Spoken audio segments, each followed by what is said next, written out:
Mrs. Almond, please call the roll. President Conley, Here. Director Emig, Here. Director Hogan, Here.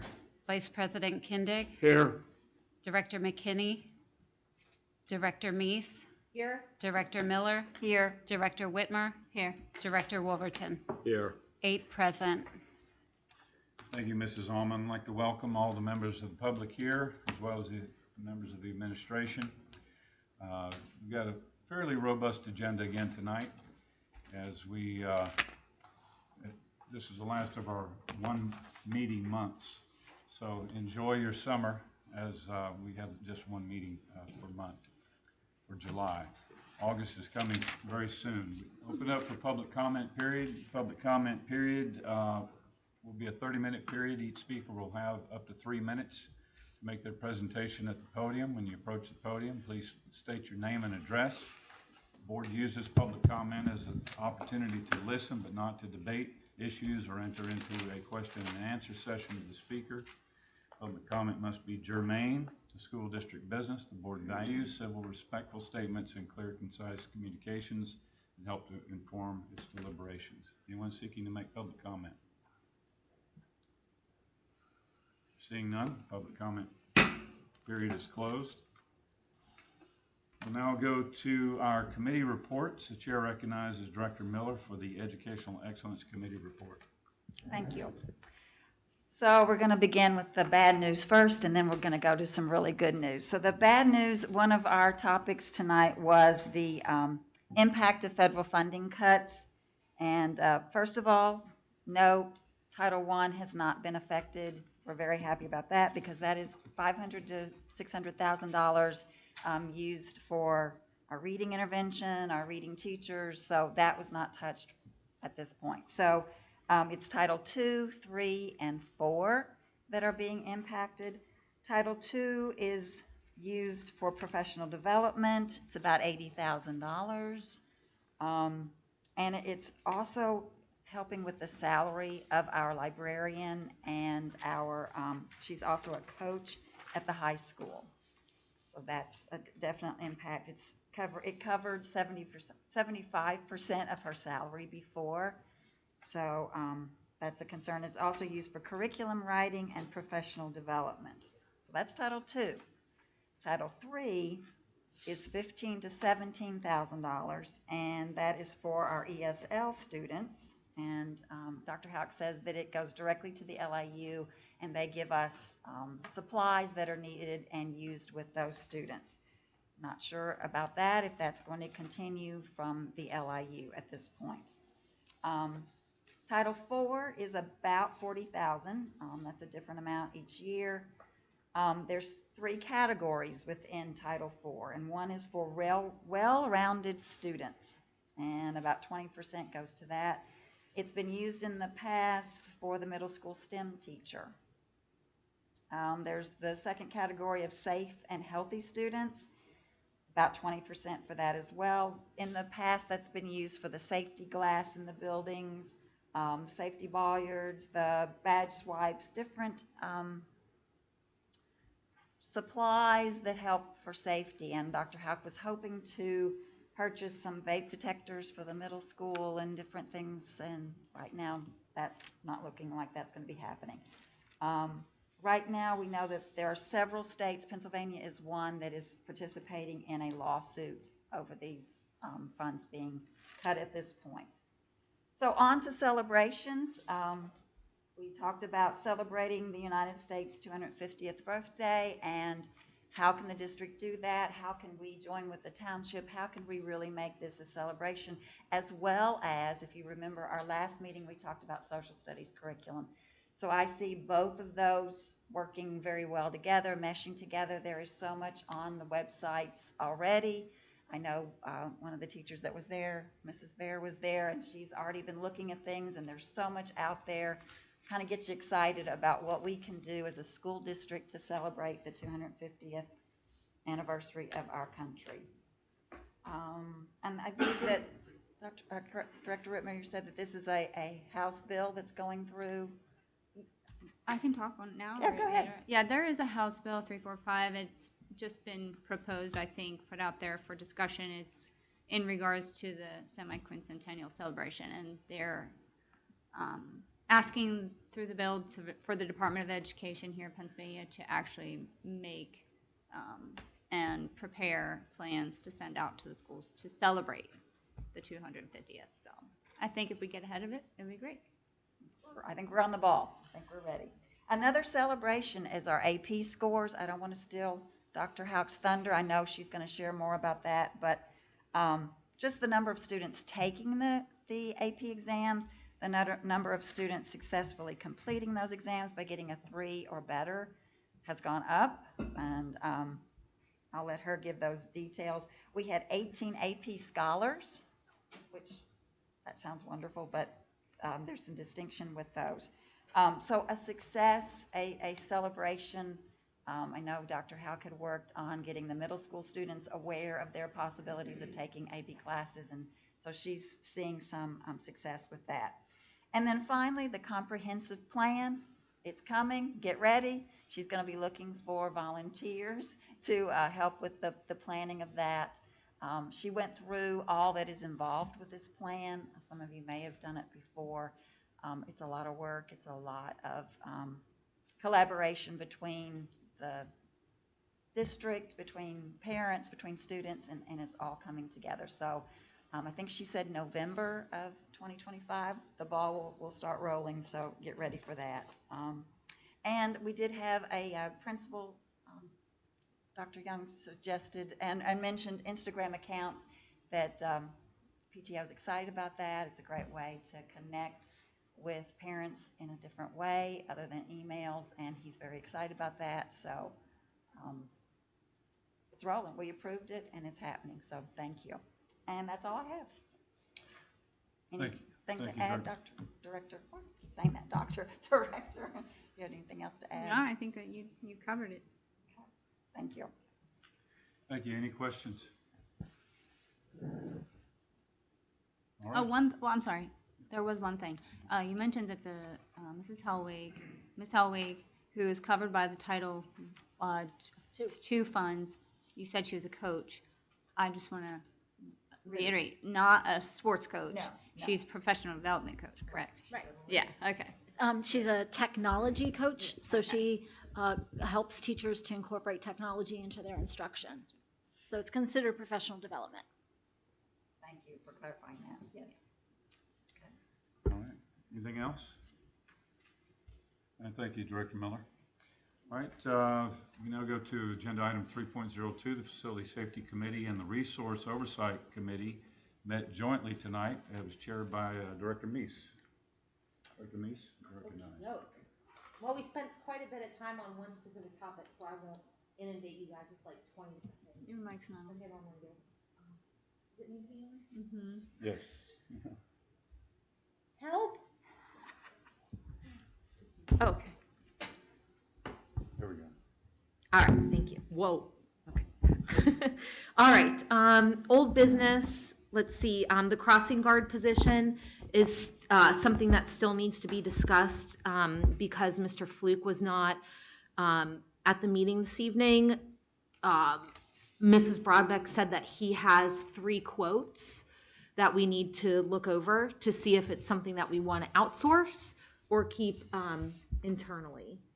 Mrs. Huffnagel said that she's concerned about outsourcing it because of the reliability issues that we might have with using a flagger force or something to that effect. So we'll have to discuss that in our August committee meeting.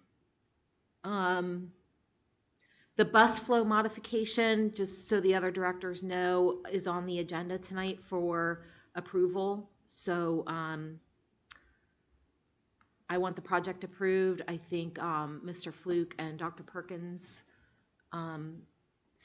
Dr. Houck probably want it approved as well so that we can start working towards a safer parking lot at our intermediate school. And Mrs. Huffnagel too agrees with that. All right, moving on to new business.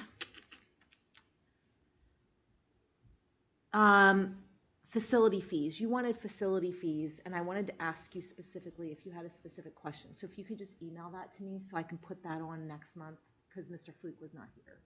So can you email me specifically? Okay. I'll follow up with you. Crosswalk lighting funding, we talked about that a little bit. And also, Director Whitmer, we wanted to see if you could get with Senator Kiefer's office and find out what type of funding we might be eligible for and what type of deadlines would go along with that and what information we would need to provide. Because when President Connolly and Director Kindig and myself met with Senator Kiefer, she said that she gets funds that would be appropriate for this type of project. I believe she said March, because we had missed it. We had missed that funding deadline, that opportunity. So if you could, is that possible that you could get us that information? Did she mention what funds? She, Is it a grant, a community safety grant, or is it a road? it sounds like it sounded like it was a bucket of money that she gets that she can divvy out to kind of whatever project she wanted to, really, in her district. So that's kind of what it sounded like. Giving a name to that. Yeah, yeah. That pot of money. I think it's something that she gets kind of at the beginning of the session, maybe. It sounded And like, this is for the crosswalk? yes, for the light, the crosswalk signals. Okay. Thank you. Yes, thank you.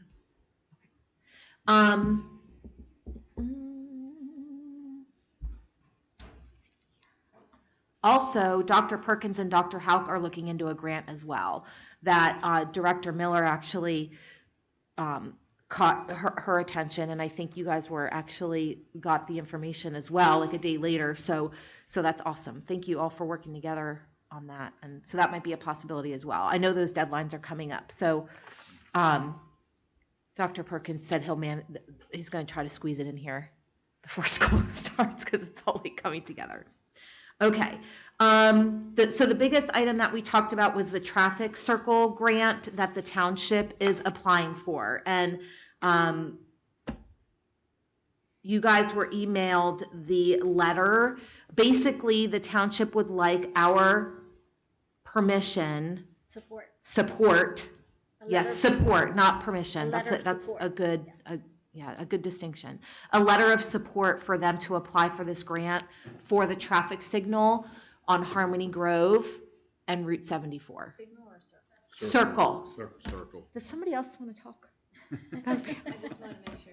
No, you're correct. Yes, circle.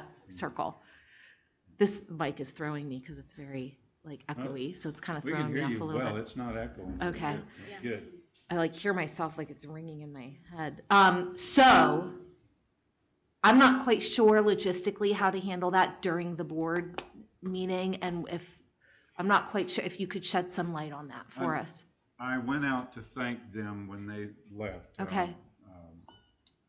Mrs. Oswalt and Terry, you know his last name? Myers, Terry Myers, that's right, thank you. Terry Myers is one of their engineers. He works for another company, supports the township, and he's working on this project.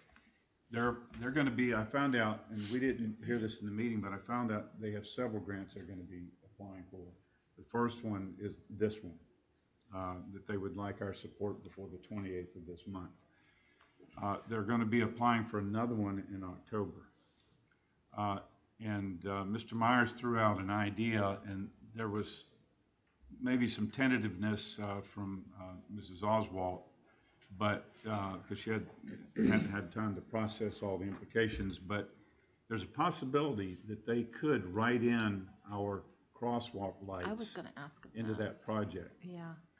I didn't have the numbers on the top of my head. They asked me, I said, I don't think it was a lot of money, and does anyone recall what that estimate was? It's about 27,000. 27, okay.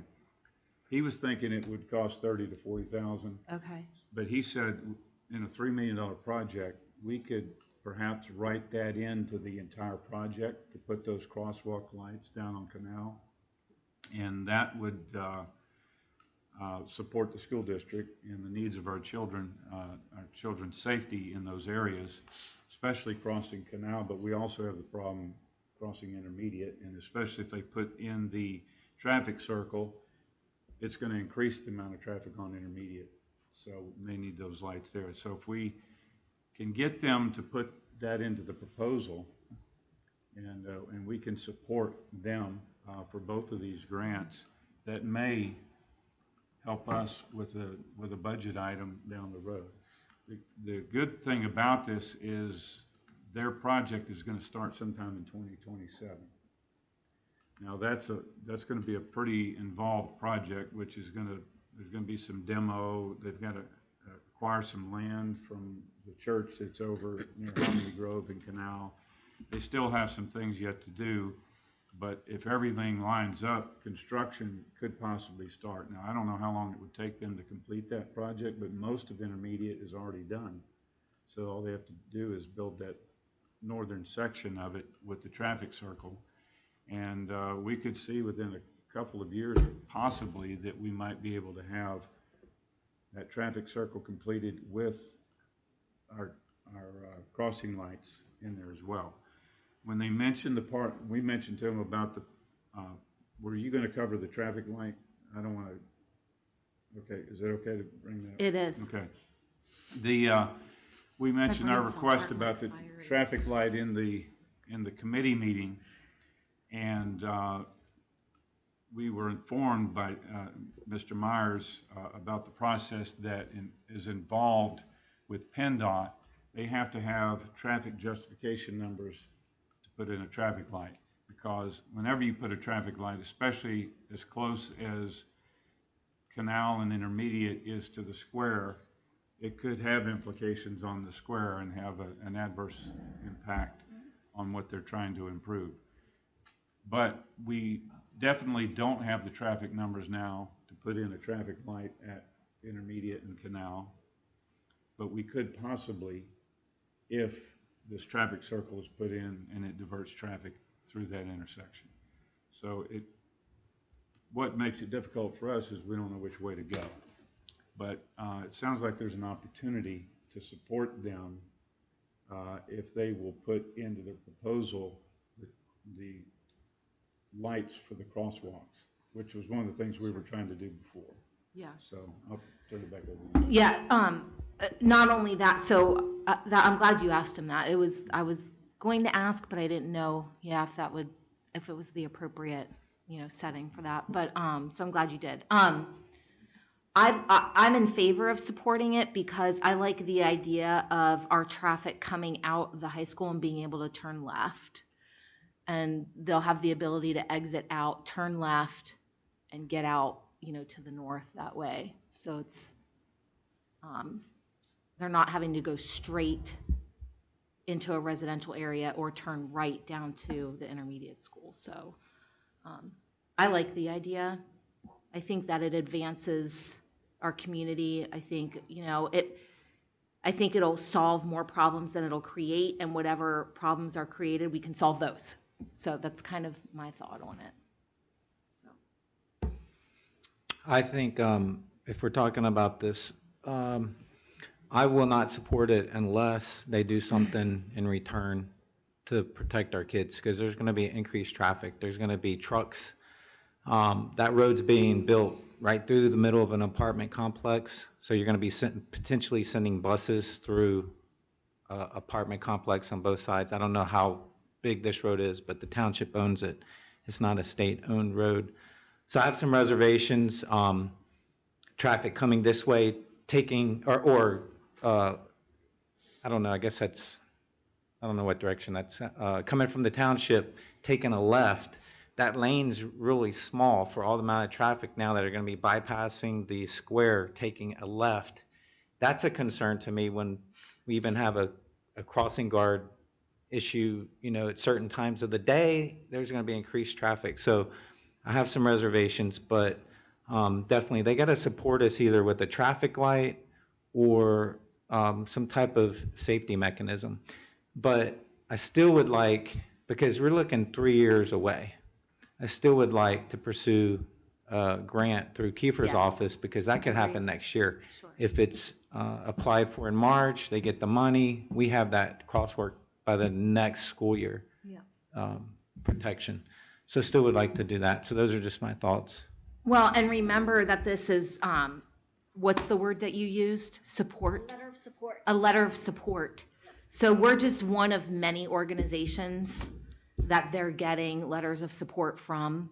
So I think it's probably behooves us to be a good neighbor, you know, and support the project so that we can maybe collaborate down the road on additional, you know, safety measures and stuff. In regards to the safety aspect of it, I understand your point, and I think that Intermediate Avenue will get busier.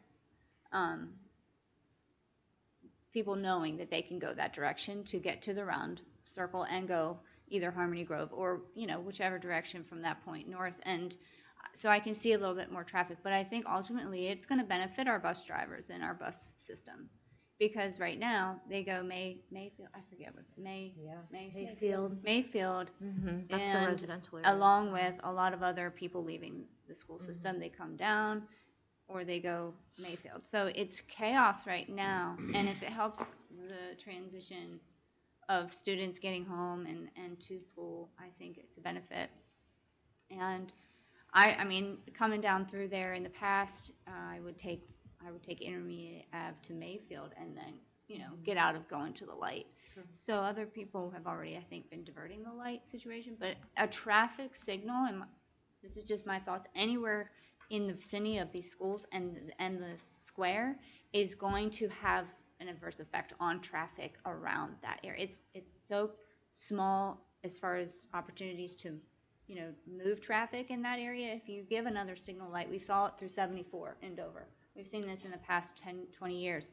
The more signal lights, the more traffic back up. The flow has been horrendous through there now. And that's a PennDOT decision. That wasn't a township decision, but we at least have an opportunity to see how that might affect. I think talking about it is good, but I just personally think that a traffic light at the Canal Intermediate Avenue would be not the best. A signal for kids' safety, yes. Something up there at Mayfield, I don't know. There definitely needs to be something there, though, because it's been hairy, and I don't know if it makes sense to put a light in there because people are not exiting the high school across from Mayfield. That's only an enter road. But I guess if people are leaving from the baseball field side, I don't know. If you put a traffic signal, I don't know where it would benefit up there on Intermediate Avenue. I'm just saying, I don't know. It would have to be studied out. So, I have to cover a couple more items on. I'm not cutting you off. Sorry. I just wanted. So when we go into our agenda topics, if somebody wants to move to vote on this, they can make a motion. Like, do we need to vote? Like, They could do it during your committee report. They're asking, we didn't put it on the agenda because we didn't have an agenda. okay, I didn't know if now was the time to do that or not. But if a member wants to make a motion to approve this, we're not really approving anything, but just to approve the board's support for the township to apply for the grant. We're not changing anything substantive. We're just offering support for their grant request. Right. Dr. Hauk, do you have anything to add? I mean, of course, my concern is the safety of our students. That intersection has been incredibly problematic, the intersection of Canal and Intermediate. Our crossing guard was struck by a vehicle. So we no longer have a crossing guard, and we're trying to figure out how we're going to manage that.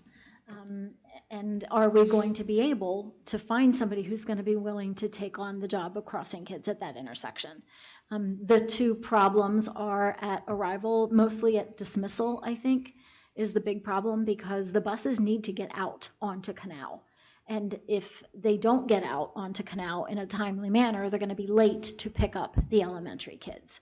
So the crossing guard has also been, you know, for whether they should be or shouldn't be, they've been helping to direct traffic to get the buses out.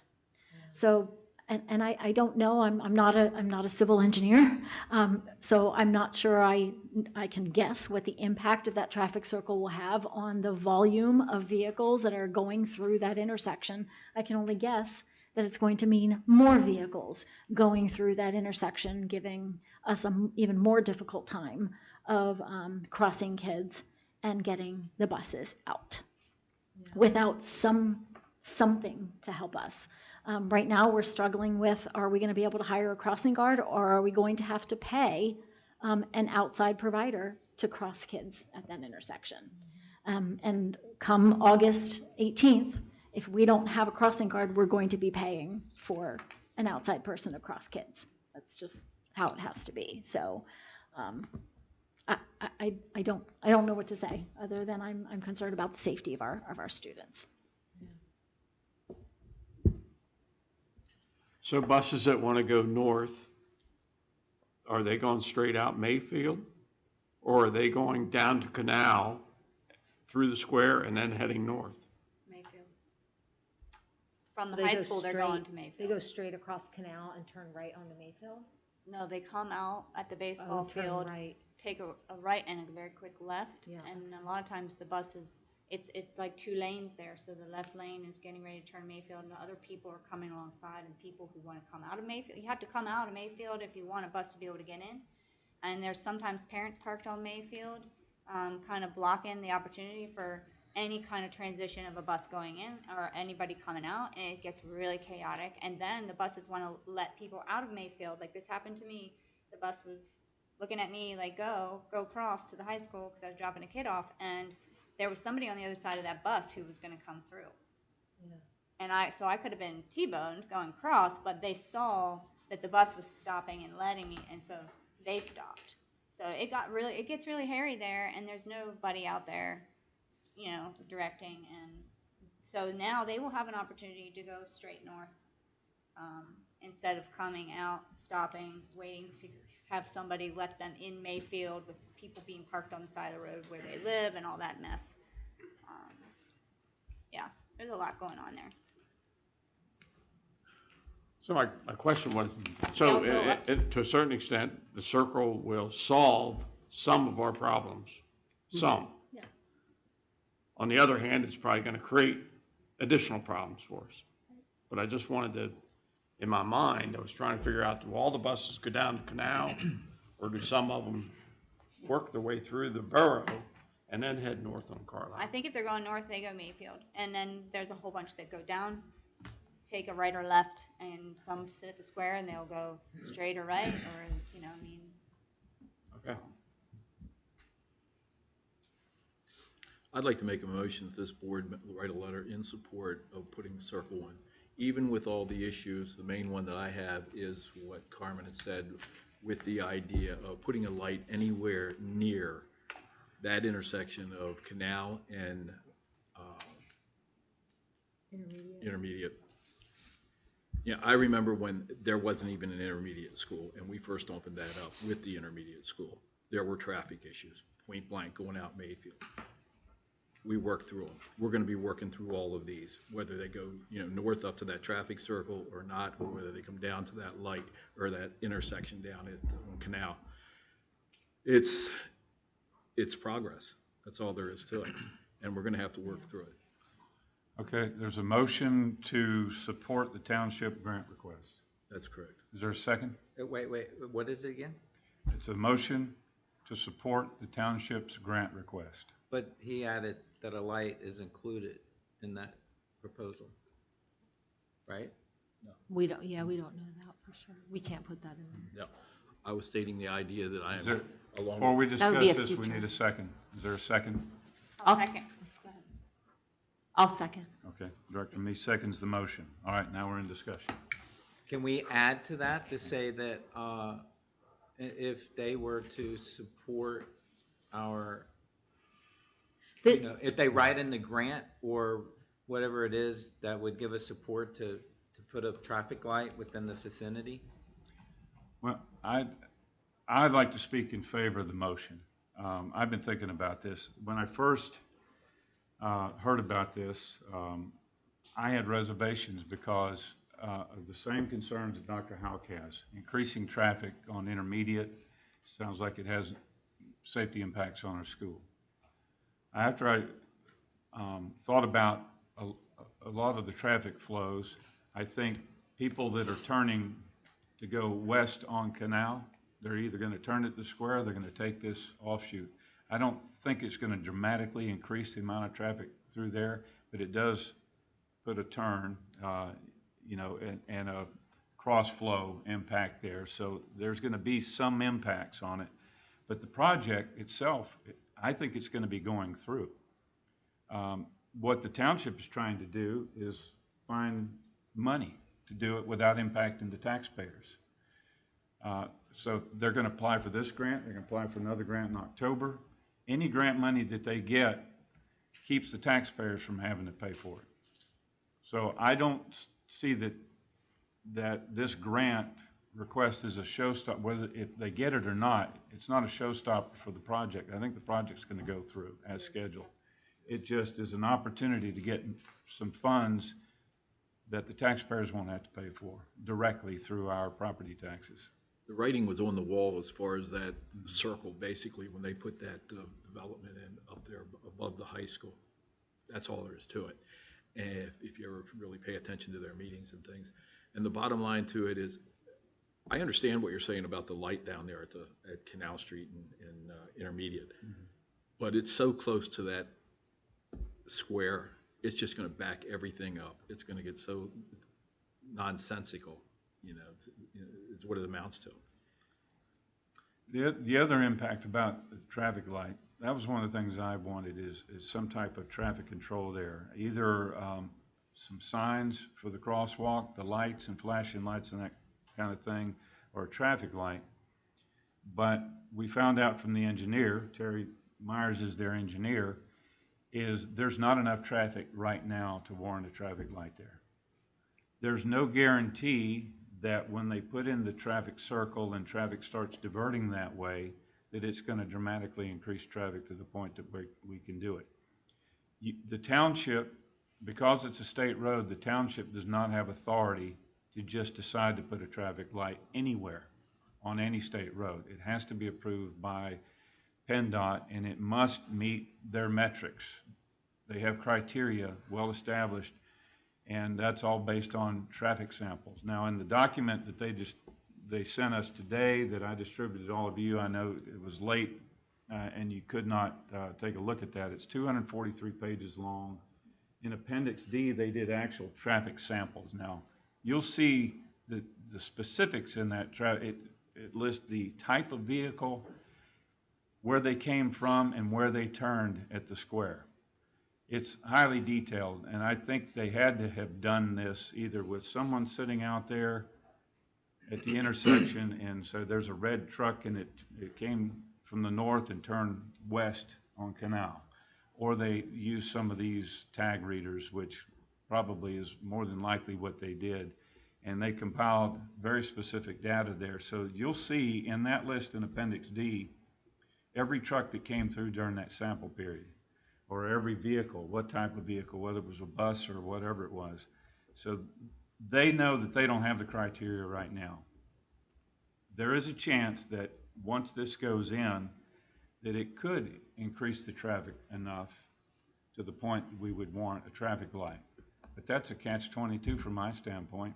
The more traffic, that's not necessarily better. It would be nice if we had very little traffic coming through there and very little impact on our students crossing the roads. I think the real solution here is crossing safety through automation.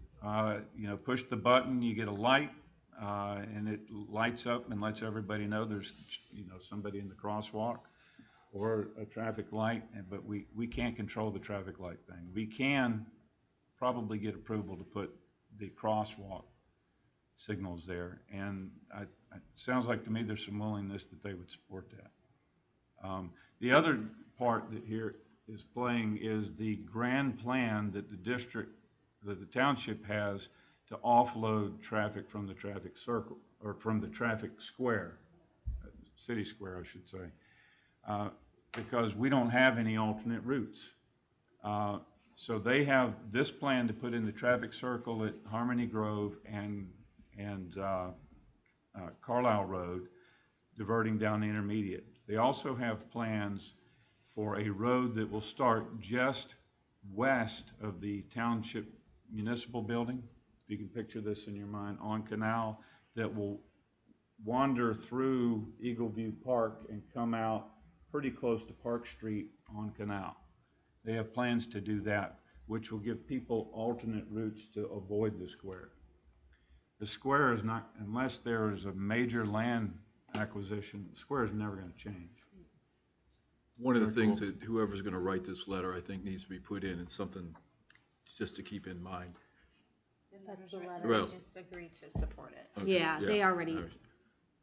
Laurel To put probably in- wrote this already as an example, yeah. One of the wordings you might wanna make sure is in there, non-use of Jake brakes in that area. You know what a Jake brake is? That is the brake that stops big diesel engines on trucks to slow the engine down. That's what you hear, rah, rah, rah, rah, rah, rah, rah. Because you don't want that being done during school period. Is there an ordinance with the borough right now that prevent, I think there is. I don't right? know if there is one. There's not one. But you make an excellent point, because The intermediate is not in the borough, and if they have a That's right. control ordinance, the township probably does not have one on the intermediate, so that's an excellent point. So if And- they can't use Jake brakes, those trucks wouldn't be coming through there? No. They don't have, they just They use just it for can't use show. the Jake brake. Jake brakes are just for show. I was gonna ask in regards to Intermediate Avenue, do we know what the speed limit is in there? I think it's 25. Is it 35? So what I about thought it was going 25. up to the apartments? What is it? Okay. That's, Intermediate you're Avenue? talking about Carlisle, right? Yeah, Intermediate Avenue. intermediate, yeah. So I can't recall the speed limit sign on Intermediate Avenue once you pass the school going towards the apartments. But maybe we could talk to the township about keeping that speed limit so low that it would be a deterrent for some to come through. Because obviously you have apartments, you have kids, you have families. We have school buses constantly. And if it's a slow, really slow, like a 10, right? People aren't, I mean, they're not going to want to go through there. I don't think we're gonna be able to have any control on that. No, not control, but like a conversation, you know, like maybe that's a way to keep everybody safe in that school zone, apartment zone, where you want to have people just using it to just try to fly through to get, you know, out of the traffic at the square. There's probably gonna be a school zone set up there, or whatever, whatever the regulations are. Yeah, an active school zone, period. It is 25 right in front of the school, 25 miles per Is it? hour. Okay. On So intermediate? I'm just giving you the point of the Jake brake, when you get to the bottom of that hill, knowing what a big diesel engine will do. So we'll have to recommend that to the township. So does that go There's in the signs they letter? can there's signs that they Yeah. would post. Right. That's all it is. So back to the motion, motion on the floor is to support the township's grant request. I'd like to add, so here's I'm with Dr. Hauk in the sense that I'm for, well, she didn't say this, but my concern is the safety of the kids as a whole. That's my entire concern about this project. I'm for the project. I would love to take a shortcut and avoid the borough. But we have, half a mile face of, I don't know, it could be longer, of school where there are sidewalks and there is going to be more traffic. Don't fool yourself. There's going to be more traffic. Now, number-wise, if they went to the borough and took a right, maybe the same number, but there's going to be more traffic in front of the high school. We have band students, we have all the sports. Those are after hours, so those flashing lights for coming to slow down aren't going to be there when our kids have the after-school sports and they're going to the football field or doing whatever it is that they're doing. So I have to have the township, if there's a give and take, if we're given a support letter, I want some type of, whether it's written or not, support that they're going to be supportive of whatever safety measures have to go in place for us to do whatever it is to protect our students. There's going to be more traffic. There's going to be more cars. We don't even foresee the problems it might cause. If I'm coming from my house, I'm going to Dillsburg, I go to the left and take it to the borough. Now I'm going to cut in that left lane right there and take a left, and that's where the students are crossing. So you're going to have more traffic going there, I think, than would otherwise be. it may, I like the idea, I'm not against it. It could help our busing problem, but let's don't just jump into this and not get something out of it when our students are the number one concern. That's all I'm saying. I agree with you, Alan, and we can continue to have conversations with the township, but the York County Planning Commission has already established this project.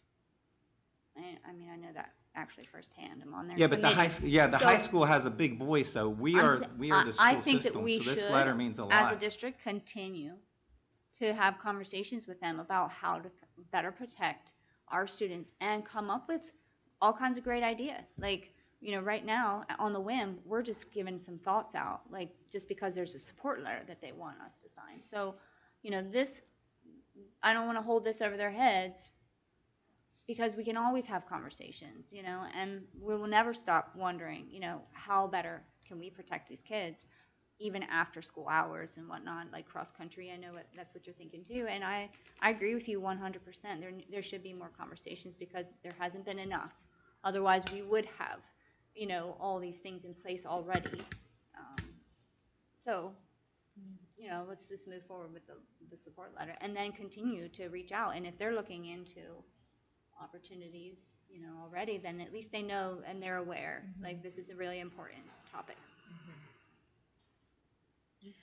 So, to your point, they can't write a requirement in there for traffic lights, so that's off the table. They have to have justification, and PennDOT has to say yes or no on that.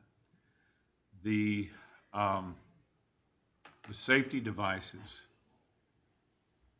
we can ask them to include that in the grant request or in their plans.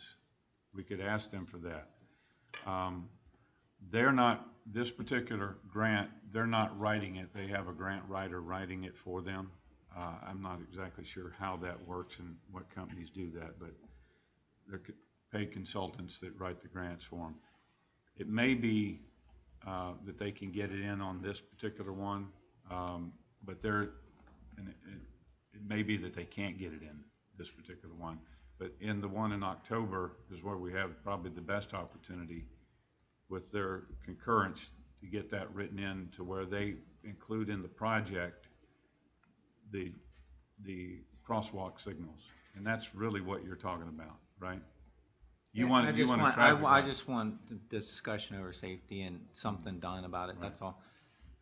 I think you guys have made your case. I mean, I agree.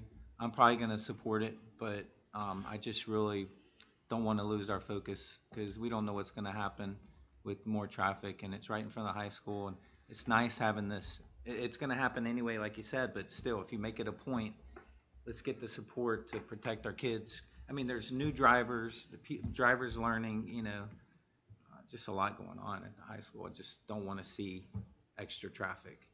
I can understand that.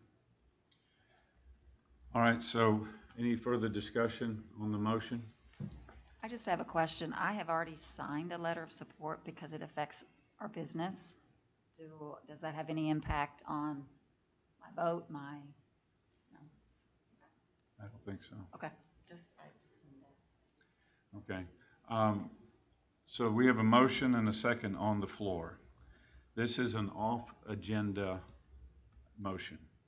So the board, and help me out, Mr. Pratt, I think the board has to have a separate motion to permit this motion since it was off agenda. It's off agenda, you receive the information less than 24 hours, and it's a de minimis dollar amount. There's no dollar amount that's impacting it. So you can go ahead and first, you would have to make a motion to amend the agenda, and then you would have to have the motion, and then you would vote on the motion. Okay. So we already have the motion. So we just need a motion to amend. Add this to amend. A motion to amend the agenda.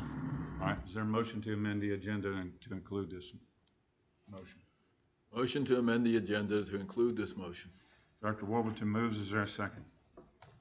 Director Meese, second. Director Wolverton moves. Director Meese seconds the motion. Is there any discussion?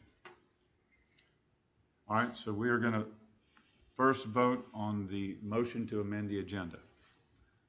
Mrs. Almond, let me know when you're ready You can do electronically or by voice vote, whatever's easiest for you. Doesn't work 'cause of you.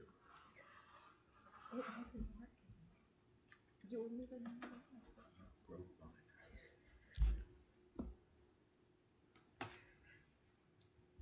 Okay, I think we're ready to vote on amending the agenda. Okay? Mrs. Almond, please call the vote.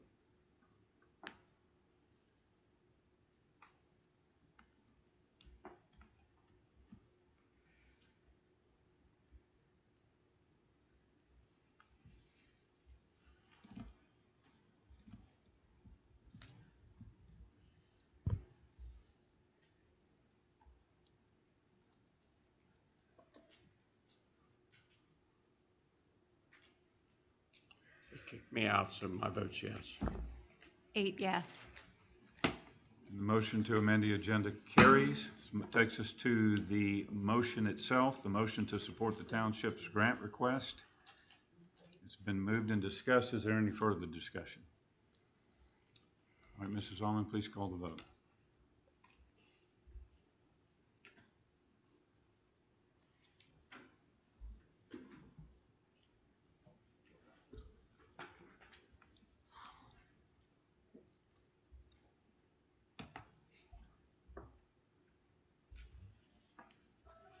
Eight yes. Motion carries. President Conley, if I could just remind the administration that this needs to be made public tomorrow, that the agenda was amended with this vote, so that'd have to be put on the website tomorrow.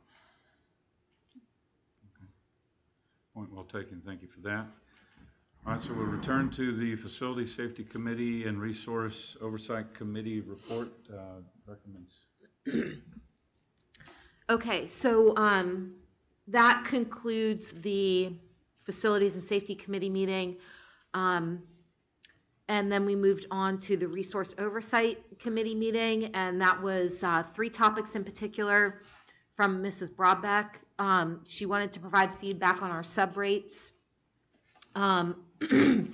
She wants the board to be aware that the sub rates are currently the lowest in York County at $110 per day versus the average sub rate of $130 per day. So this is presents problems in getting subs to our district. So next month, she would like us to vote on considering raising those sub rates. And she's going to put some numbers together and email those numbers to the board. What we pay now, what it would cost us if we raised the rate versus if we did not raise the rate and had to hire an outside sub placement company, we'd be spending over $130, which doesn't make much sense. But please help me. There's 3 considerations that we would have to look at. So we would have to decide if we're leaving the sub rates as is and hoping for the best, raising our sub rates and keeping things internally. Like I should say there's 4. Going with a sub service, keeping our rates as is and hoping for the best, or going with the sub service and raising our rates because they're still paid the rates that we're providing, even if we go with the sub service. The benefit to going to a sub service would be we are actively competing against other districts who are utilizing a sub service. So what we're proposing is an additional year keeping things in-house and raising our sub rates to compete against the other school districts. Because once we go to a sub service, we really can't come back from that because all our subs would then be hired by that sub service and be utilized amongst York County. So there's a few considerations. So I will provide you numbers on what it would cost, what it cost us 24-25 to have our subs, plus the hidden costs that you have to take into consideration because our fill rate is only like 69%. So we have to use internal coverage, which includes prep payback and splits and coverages, which costs us, well over 60 grand last year. So that's another cost that we have to take into consideration, which I'll provide you that. So, and then I'll provide you the numbers of what it would cost to increase our sub rates by about 9%. And then the cost to use Kelly Education or I've evaluated Kelly Education, but there's other sub-services out there similar. What the cost would be to keep our sub rates the same using a sub-service and what the cost would be to raise our sub rates and use a sub-service. I have a quick question. So the fill rate is more expensive than a sub rate? The fill rate? The fill rate that I'm referring to is how the vacancy is how much we're filling them by the subs. So I don't know if it's more expensive or not. Because you said 69%, and that leaves 31% that are probably, if we don't get a sub for that day, you're using a teacher, right? Is that what you're saying? And then paying them that hourly wage, which is going to be more than a sub. Yes, it depends a little bit. If it's just prep payback, it's not nearly as expensive. But if it's splits and coverages, which I believe we utilize that in the elementary levels, that is where we're looking at the more expensive fee. We're paying them the sub rate. Because you would want to consider, if we're using 31% of our teacher force to take care of the subs that don't fill that day, and then you have 110, and you're looking at bumping that to 120 or 130, you're going to be saving money by going up, and you're not going to have the problem of Correct. Potentially. We need to increase our fill rate, our sub fill rate. And the only way to do that is to get more competitive on the market. So we just have to decide which avenue we want to take. And in our conversations amongst administration, we're not eager to jump to a sub-service because, like I said, it would be really difficult to come back from that. That's a big leap to make. But it may be one that we have to eventually make because when I did this evaluation, the districts using sub-services have increased from 24-25 to 25-26 school year. And those subs are working within a sub-service. They're not going to come to us internally. So just to clarify, we're not talking about a quality of instruction. This doesn't impact quality of instruction. Nope. We're only talking about coverage and cost of coverage, Yes. right? So what Dr. House, what does the administration recommend? Well, we need substitutes. There's a shortage, just like there's a teacher shortage, there's a huge substitute shortage. And our jobs are not one that we can just not do that day. There has to be a teacher in the room. What the difference between the prep payback, that means that if a teacher gives up their prep period to cover a class, we have to pay them for that period. The split coverage happens sometimes at the elementary level where we take Mrs. Jones's kids and split them up among the other third grade classes. The teachers get paid to have those extra kids in the room. So one way or another, we are paying when a teacher is out. We're either paying for the substitute or we're paying the teacher to cover. And certainly having the teacher cover is not ideal. It's better academically for the kids to have a teacher that's there all day, that's looking at the sub plans, that's reading the sub plans, and that's implementing them. So I don't know how I can convince a person who lives in Dover to not drive to West York and make $20 more a day. West York's down the street. They'll make, I don't know, $20 more at Central York, which is where I live, and that's a 10-minute drive. So we're competing not against Lancaster, we're competing against West York, Spring Grove, Northeastern, Central, where they can substitute there and end up making more money. And that's the feedback we're receiving from our subs is I would rather work elsewhere. And when I receive subs specifically from the LIU, I can see all the districts that they've chosen to as their preferred district to work in. They don't ever just select Dover. Right. So they're selecting all the surrounding districts because they're willing to drive there. And then once they are aware of the wages that the other districts are being paid. I will tell you that I substituted for 1 year back in, I'm going to show you my age, back in 1992. Holy smoke, that was I know. I'm no spring chicken, let me tell you. And I was paid, I believe, $90 a day. and that was back in 1992. So 110 is not much of an increase in 30 It was years. 105 in 2005. 105 in 2005.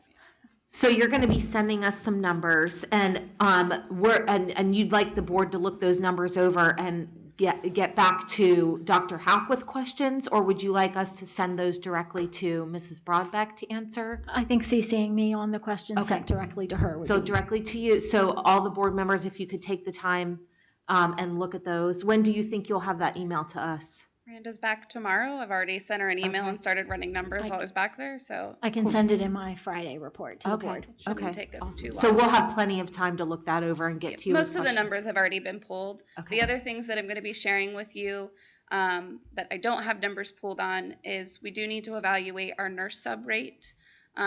We currently pay our nurse sub $17.27 an hour. A neighboring school district pays their nurse sub $250 a day. I've been unsuccessful in recruiting a single substitute nurse since I've been here. We have had applicants, but by the time I share the rate, they no longer in communication with us.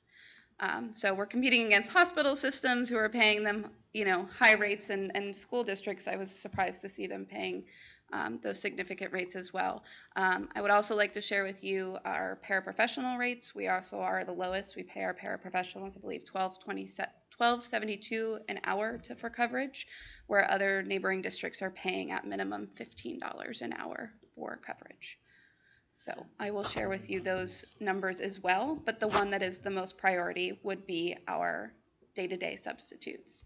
We do have no concerns with some of our other substitute rates. Long-term substitute rates are very competitive. Our building substitutes, our retiree substitutes. So there are some good things we're doing and remaining competitive, but it's our day-to-day that really needs our attention.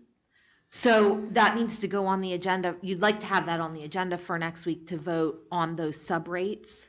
Is that The next meeting would August in 12th, August? so that we could implement them for the start of For the school start year. of the school year? Okay. Yes. I think from my standpoint, it'd be a little much for the nurses and the paraprofessionals as well, if we could just stick to the one. We can absolutely do that. I'm not, that's just my personal opinion, but That's definitely a the priority. more we try to throw in there. Once we get into field trip season, I might feel differently about that Okay. nurse substitute. Well, keep, we could maybe put that in September or something. so, Absolutely. okay. Okay, anything else?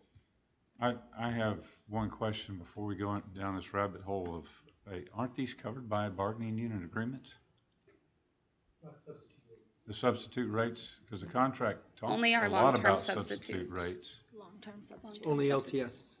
Yep, long-term Only subs- long-term? Anybody working 41 days plus enters into the contract, and those rates are decided based off the matrix. And they're very competitive, Paraprofessionals are covered by a contract, right? not our substitutes. Not substitutes, no. So you're only talking about substitutes for the paraprofessionals? Yes, yes, I am not talking So about, everything you've been talking about is just substitutes? substitutes. for them. Okay, Yes. I have. you got it. Okay. Okay, before you leave, very quickly, if you could just spend a minute on the success that you've had with filling vacancies. Sure. Because you'll be way more eloquent at it. Well, I don't know about that, but yes, I did like to share some good news. So we had 8 general ed teacher vacancies as of this morning. All 8 are filled. A lot were at the middle school, so that's great news. We also have filled 3 out of 4 of our exceptional children teacher positions as of this morning. The one of the autistic support at Weigelstown was filled. However, we still have a vacancy at North Salem Elementary. We have received 1 applicant to both of those vacancies. That doesn't necessarily speak to our competitiveness.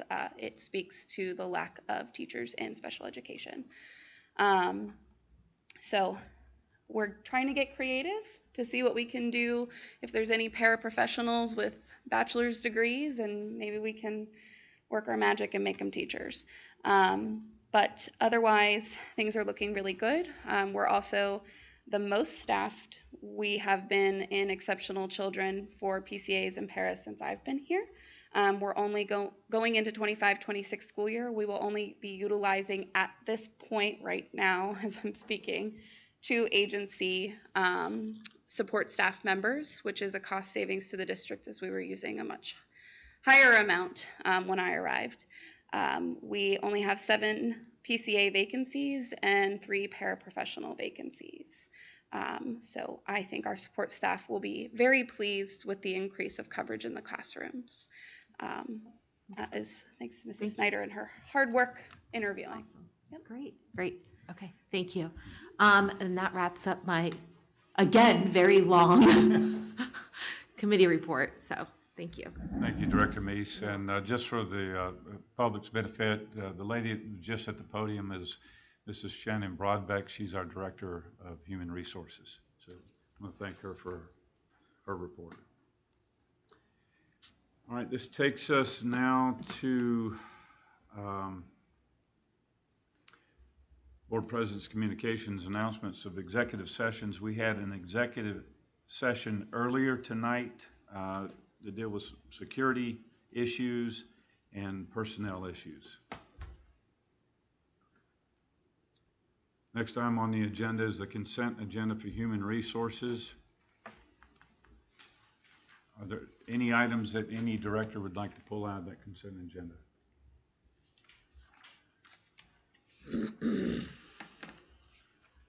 Are there any questions about any items? All right, is there a motion to approve the consent agenda? So moved. Dr. Emig moves. Is there a second? I'll second. Dr. Miller seconds the motion. Is there any discussion? Hearing none, Mrs. Allman, please call the vote.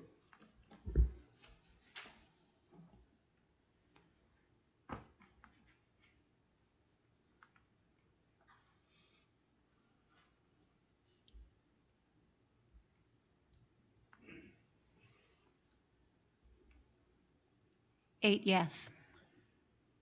Motion carries. Thank you. Next consent agenda is for minutes. Are there any questions, edits, corrections for the minutes? Deletions? All right, is there a motion to approve the consent agenda for the minutes?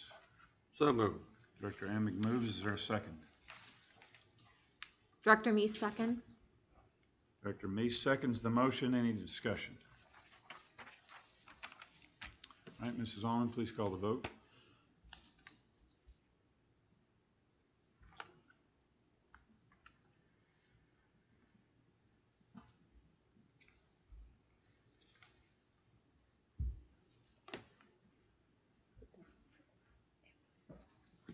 Eight yes. Minutes are adopted. Agenda item 7.01, the bills paid report. Is there a motion to adopt? So moved. Director Emig moves. Is there a second? Second. Director Hogan seconds the motion. Any discussion? Mrs. Allman, please call the vote.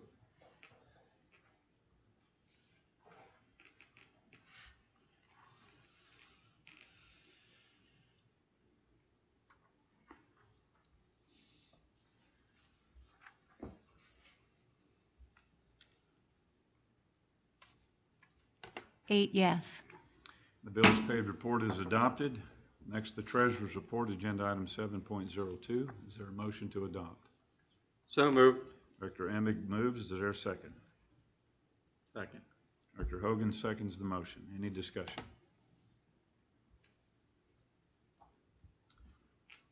Mrs. Allman, please call the vote.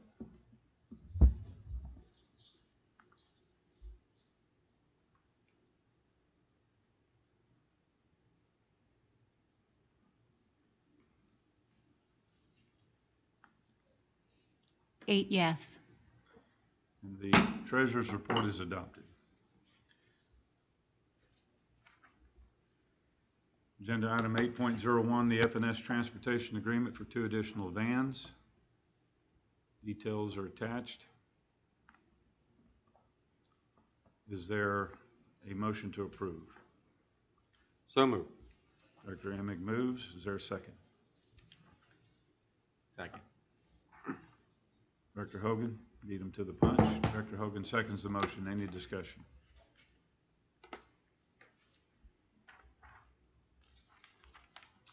Mrs. Almond, please call the vote.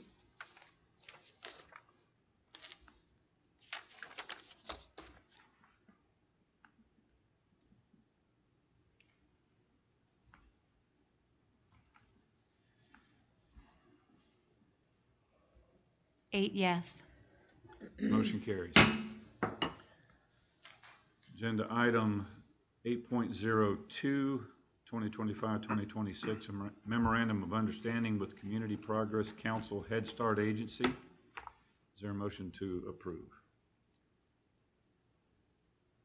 I'll make the motion. Director Kindig moves. Is there a second? I'll second. Director Miller seconds the motion. Any discussion? Mrs. Almond, please call the vote.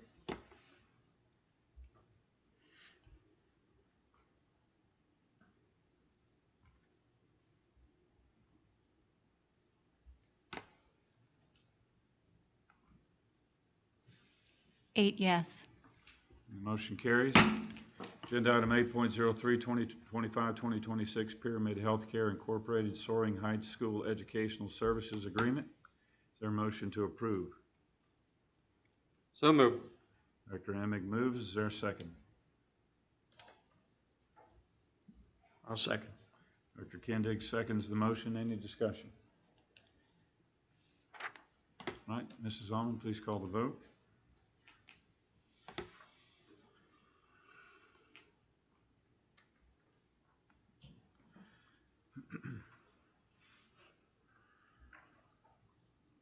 Eight yes. Motion carries.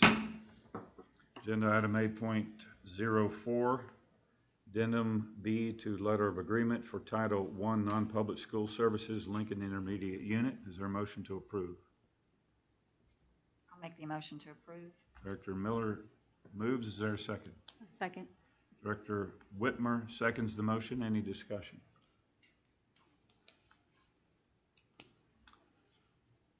Hearing none, Mrs. Almond, please call the vote.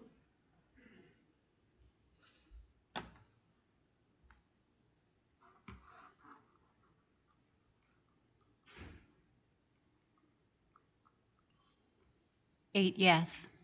Motion carries.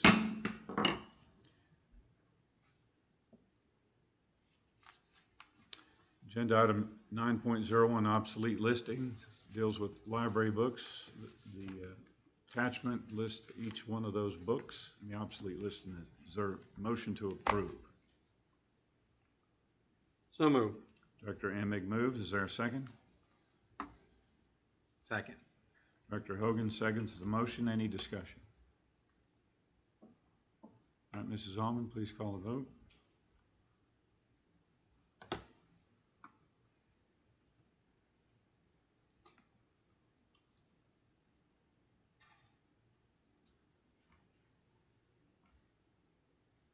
Eight yes. Motion carries. Next on the agenda is agenda item 9.02, the 2025-2026 student handbooks. I'll recognize Dr. Hauk just for a moment. Any substantive changes to discuss? There are no substantive changes. I provided for the board in executive content a sheet that outlines those changes. They're all relatively minor. Thank you. Is there a motion to approve? So moved. Director Emig moves. Is there a second? I'll second. Director Miller seconds the motion. Any discussion? Mrs. Almond, please call the vote.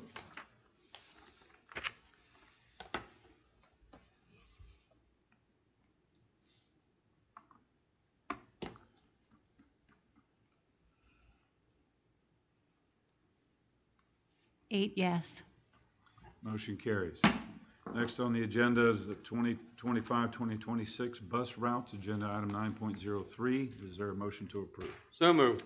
Director Emig moves. Is there a second? Second. Director Hogan seconds the motion. Any discussion? Mrs. Almond, please call the vote. You were Johnny on the spot on that one. That popped up really quick.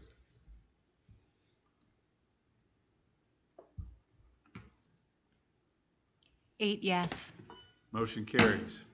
Agenda item 9.04, field trip request, high school Renaissance marching bands travel to Cleveland, Ohio, May 1st through 3rd, 2026. Is there a motion to approve? So moved. Director Emig moves. Is there a second? Director Meese, second. Director Meese seconds the motion, and is there any discussion? Now, this particular trip, just as almost all of these, are all paid for by fundraisers, right? Correct. The only expense to the district would be the substitute fees for the teachers that are attending. Very well. Any further discussion? Mrs. Almond, please call the vote.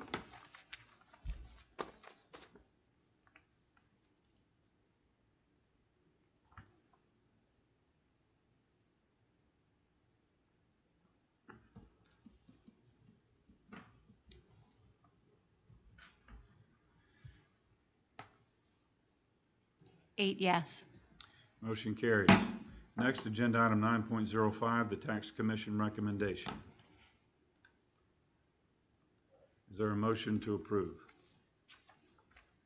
I'll make the motion. Director Kindig moves to approve the Tax Commission recommendation. Is there a second? I'll second. Director Miller seconds the motion. Is there any discussion? I have some things I want to share. Director Whitman? So I've been thinking on this for a couple weeks. So I started to do some research, and I'm just going to share what I've found. And I think it does apply to this community. You can take it for what you will. I'm presenting information that I found based on what research I did to find out how raising earned income tax in a small community could benefit or not benefit it. So first I want to start with a topic that doesn't seem related, but I'm going to come back around, circle back around. So I found some information on how much small businesses help small rural communities. And I just want to read a couple of points that I have on that, and then I have some other things. So small businesses create jobs. Small businesses promote self-sufficiency in local economies. The U.S. Chamber of Commerce's Small Business Data Center confirms that small businesses employ nearly half of the American workforce, representing about 43.5% of America's GDP. Small business revenue stays in local communities. Small businesses employ local residents, directly returning some of the money they generate to the community members. Small businesses spark innovation. Small businesses help communities thrive by driving innovation and serving needs that otherwise would likely be unmet. They are engines of growth, creators of jobs, builders of communities, and manifestation of technical advancement. Small businesses drive ideas, progress, and opportunity. Small businesses increase the tax base. Small businesses become a part of a local community's character. Small businesses contribute to the local tourism economy. Small businesses are more likely to contribute to local charities and initiatives. And small business require less infrastructure investment. And those are just some of the ways that this article I found highlighted how important small businesses are. As you've heard me say in the past, there is a hurdle here in our township to help small businesses come in. It's called the mercantile tax, the business privilege tax. There's about 10 municipalities in all of York County that still have this. Some have gotten rid of it, and we haven't. It's grandfathered in. And I've been told time and time again, yeah, it comes up for discussion. It's been on the table. For some reason, they just don't pull the trigger. I guess they feel like they need to make sure they know how to replace those funds before they get rid of it, but it is a hurdle to business coming in. So that's one of the downfalls of what we have going on in Dover. Another one is high property tax rates. We are moving down in the list of our millage rate as opposed to compared to where we were when I first came on the board, we were towards the top as far as our millage rate. Now that we've held back on increasing property taxes in the last few years, we're sliding down because people are increasing as we are not. That doesn't mean our millage rate fits the character of our community. We are still too high. As why some people, were in support of this EIT commission. So now I want to move on to some other information I've found in regards to taxation.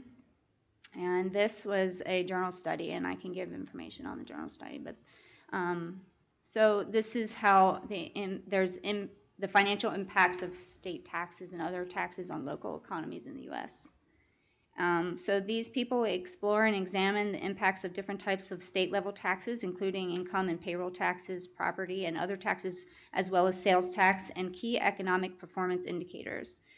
Some of the things they have found is their findings consistently demonstrate that taxes harm local economies, although the magnitude of the impact varies depending on the specific type of tax, such as a 10% increase in income and payroll taxes leads to, they talk about a 3% drop in non-farm proprietors' employment, which is our local business, and how that affects how much money the people don't get to keep, and how that affects patents and also GDP per capita.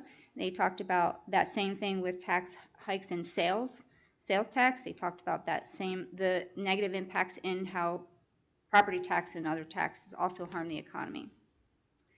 So what they're pointing out is that there's always a negative correlation to more taxation in an economy or of a community, especially the small rural ones. So you can always usually see a challenge of prosperity in a region. So the effects of the taxes on the economies are multifaceted and far-reaching implications for individuals, businesses, and overall economic growth. And what we want in Dover is economic growth.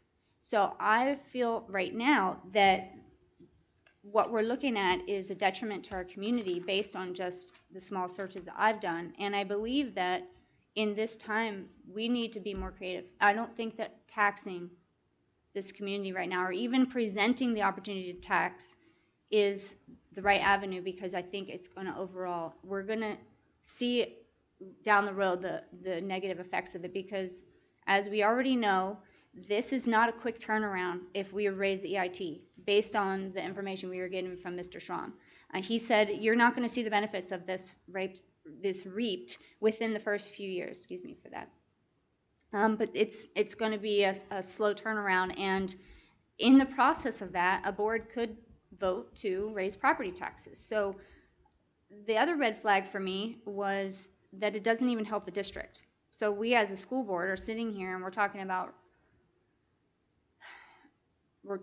presenting our community with the idea of raising a tax on our working class individuals, our working people, not the retired individuals, but the working individuals, which is a smaller tax base than our retired individuals. So we're asking them to give more of their income to support a larger population, which is actually, it's like you're punishing one to benefit the other, where I feel like what we could do is become a little bit more aware of how we can help the community as a whole, not just hurt one sect of the population to help another. We want to help those who are struggling with their property taxes, and what that looks like, I don't know yet, but I believe that the district, it's strange for me that we're here in this place talking about this. I feel like this is too much for the school board, but I understand maybe nobody else has this responsibility or authority, but we're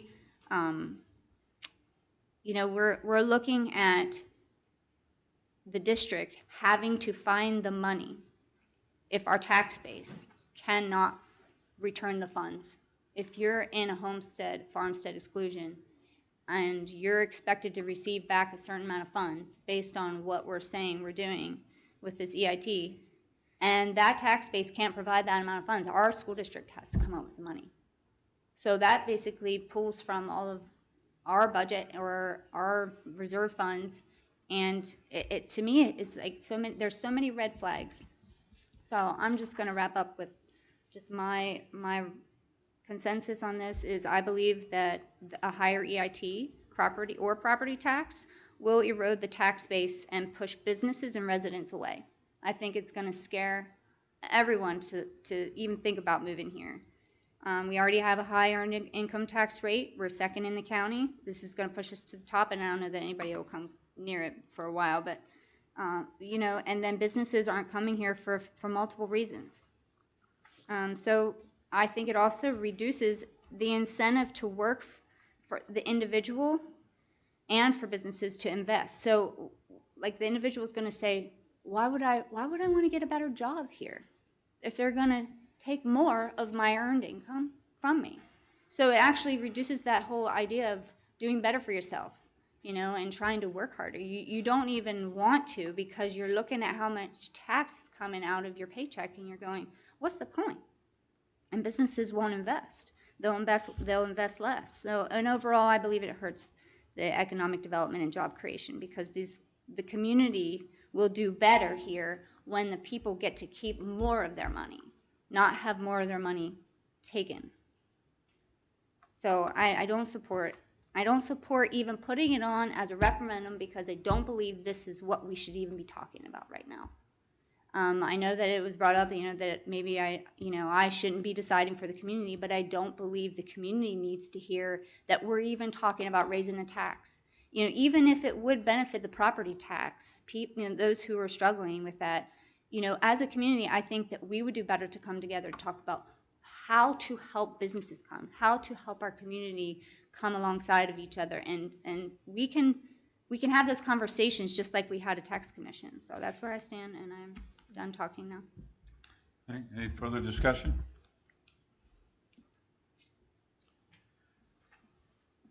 This tax will benefit the school district based on today's figures. Now, there's no guarantee today's figures are going to be what next year's figures are going to be. I agree to that. But right now, based on what the tax commission recommended, if they raise, if the voters vote to raise the earned income tax by 0.4%, based on today's figures, that should generate $3 million in revenue for the school district. Again, I'm taking those figures out of what Mrs. Weaver gave to us for the budget numbers last year. So the district will take in $3 million. The district will be required by the referendum to refund $2 million under the homestead farmstead part of it. So the district has now brought in an additional $1 million. So I understand the fear that this economy could crash, and if it crashes, we're committed to give back $2 million through the homestead farmstead, even though we're not bringing that money in. I understand that argument. But I also understand that if I'm a taxpayer and this economy crashes, my earned income tax that I'm paying goes down. If this economy crashes, my property tax does not go down. My property tax stays the same. We talked about this when we talked about the tax commission. There's going to be winners and there's going to be losers. Unfortunately, that's the way the law's written. But I think, based on the numbers I've been looking at the past couple of years in our budget, again, last year we brought in $3 million. We would have brought in $3 million additional had we had that earned income tax up to where the tax commission is recommending. So for me personally, I'm willing to take that gamble.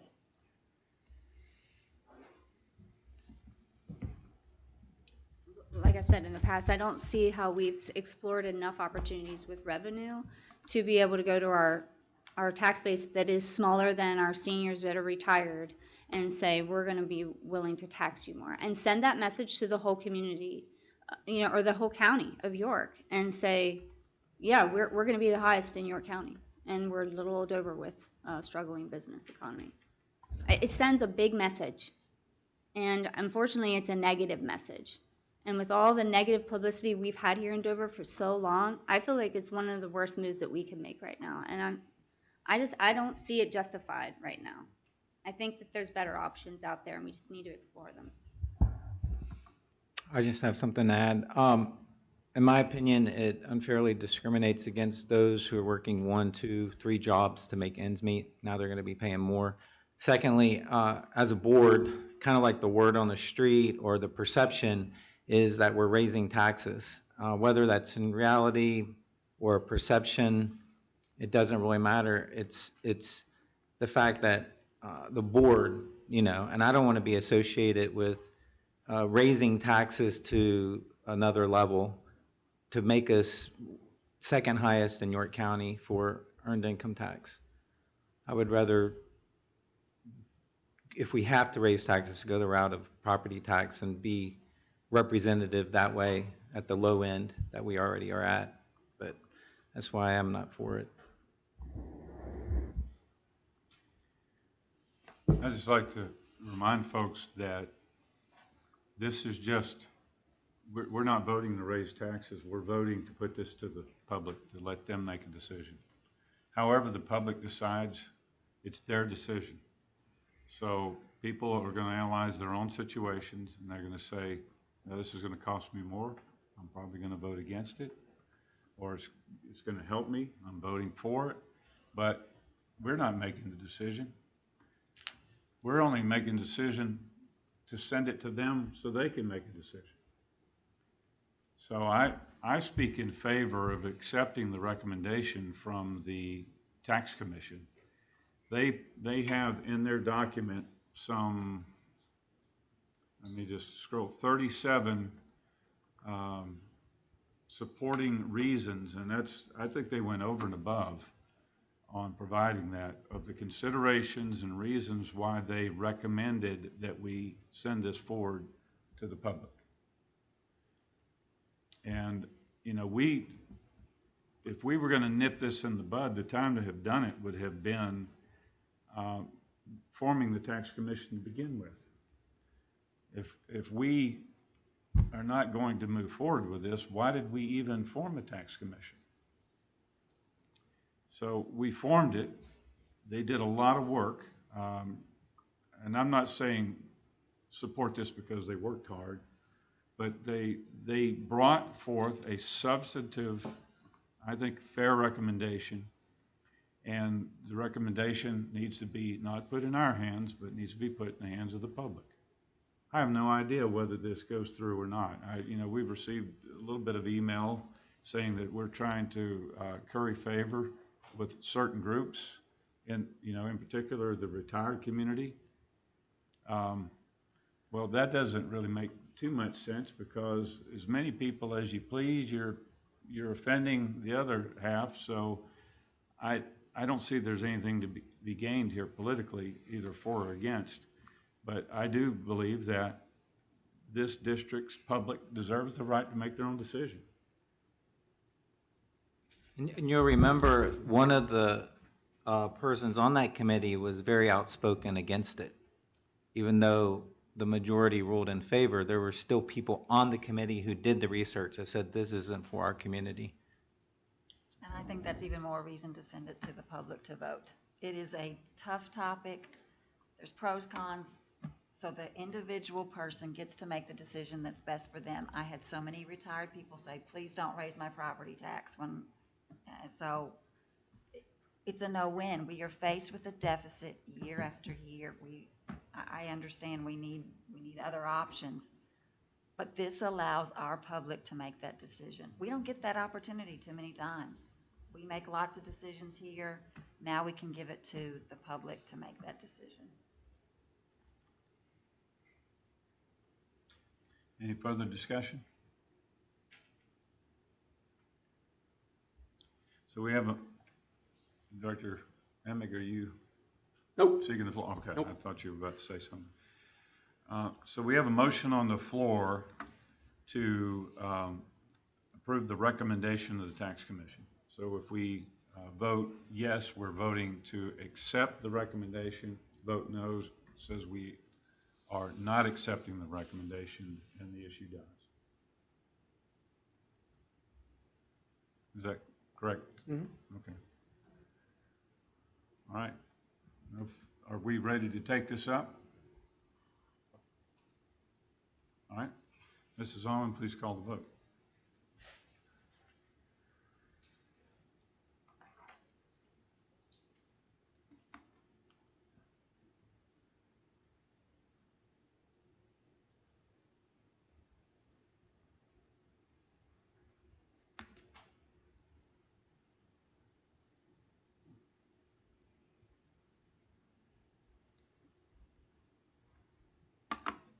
It's not coming up for anyone? No, I haven't seen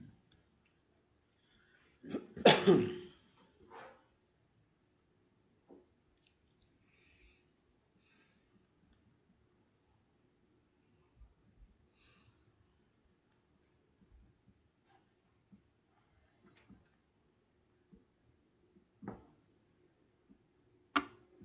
No, let's just go to a voice vote.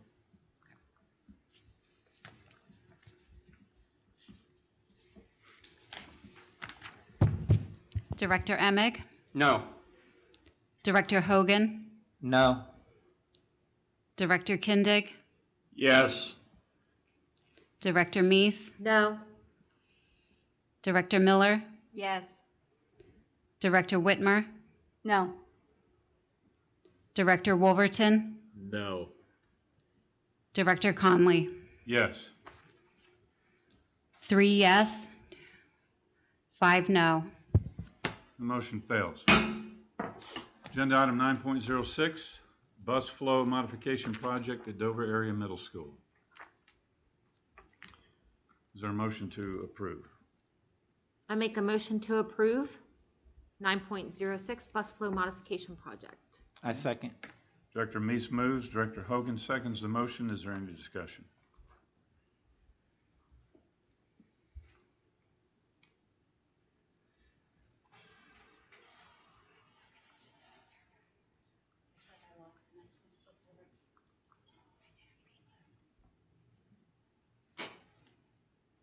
All right, Mrs. Ullman, please call the vote.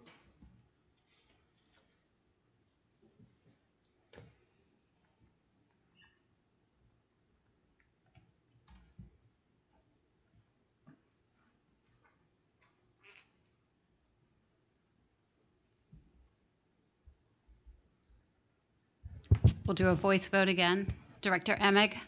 Yes. Director Hogan? Yes. Director Kindig? Yes. Director Meese? Yes. Director Miller? Yes. Director Whitmer? Yes. Director Wolverton? Yes. Director Conley? Yes. 8 yes. Motion carries. Takes us now to our reports. Dover Eagle Foundation, Director Hogan. There was no meeting in July. Our next meeting will be in August. All right, thank you. York Adams Academy report, Director Emig. Due to the summer hiatus, our next meeting will be next month. All right, thank you. York County School of Technology, Director Kindig attended in my stead. Director Kindig? There was just a brief discussion on what they want to do as far as whether they're going to remodel and/or add on to the building at that meeting. Any questions? All right, thank you. The LIU, let me see, where are we here? LIU 12, York Learning Center, Joint Authority Report, Director Miller. From the York Learning Center, there was an email sent to the Board of Directors on July 7th from the President of the Board. The KCBA architects will be conducting a feasibility study for $28,460, and we will receive results from KCBA in October as far as moving forward for what the York Learning Center will be doing. Okay. Any questions? All right, thank you. Let's go to the next one, the legislative report, Director Whitmer. Okay, so the House did approve a bill. They pushed it through, I think a $1 million drop from the original proposed, and then now it's sitting there because obviously the Senate's not going to be happy with it. The only thing I saw affected was, for education, was that they were going to reduce some school food programs. So we'll see if that stays. But there's a lot more discussion to be had. I know the Senate will be in session Wednesday, Thursday this week. And so we'll just see how the discussion goes. But I don't think they're going to be deciding on a budget anytime soon. So. I have one question. You mentioned House Bill 345 earlier. That is a higher education bill. I pulled that up. But you said something about that, including the celebration for our 250th anniversary. I can look up the House bill number again. It has to do with what is your Pennsylvania Story Act, and it's going to be directing the Department of Ed to develop and make available guidelines in anticipation of the United States semi-quincentennial celebration. So that's just something that's in the works still.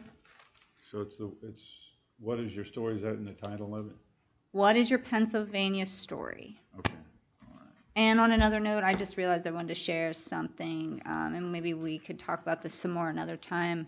There was a bill signed into law regarding deepfake scams, and this bill equips law enforcement with tools to address and fight AI scams and how it's being used in damaging ways against teens, seniors, and small businesses. So Mr. Perkins, he might not already know about this.